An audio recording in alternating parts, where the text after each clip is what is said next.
আসসালামু আলাইকুম বিসমিল্লাহির রহমানির রহিম।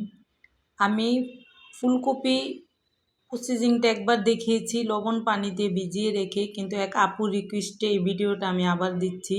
তা আপু বলছে যে অন্যান্য সবজিও দিবেন আপু। তো আজকে আমার বাসায় কোনো সবজি ছিল না, শুধু সিম আর ফুলকপি ছিল। এই যে দেখেন, আমি ফুলকপিটাকে সুন্দরভাবে কেটে নিয়ে ধুয়ে পরিষ্কার করে নিয়েছি। এখন এটার ভিতরে লবণ দিব, তারপরে সিমের ভিতরেও লবণ দিব, দিয়ে পানি দিয়ে দিব, তারপরে ভিজিয়ে রাখবো আধা ঘন্টা থেকে 1 ঘন্টা। কারণ সবজিটা কি হয়, যেমন দেখা যায় যে ফুলকপিটা আমরা রান্না করলে ভেঙে যায়, এভাবে লবণ পানিতে ভিজিয়ে রাখলে আপনাদের 3টা কাজ হবে। একটা হবে জীবাণুমুক্ত হয়ে যাবে, আর একটা হলো সবজিটা ভেঙে যাবে না, লবণ পানিতে সবজিটা আরও শক্ত হয়ে যাবে। আর আরেকটা হলো কালারটা, সবজির কালারটা খুব সুন্দর থাকবে, দেখতেও খুব ভালো লাগবে।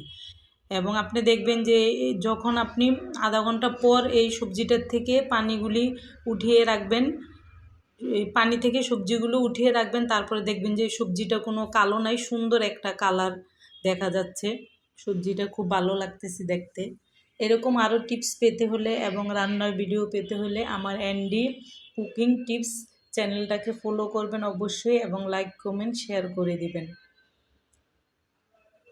যদি ভালো লাগে।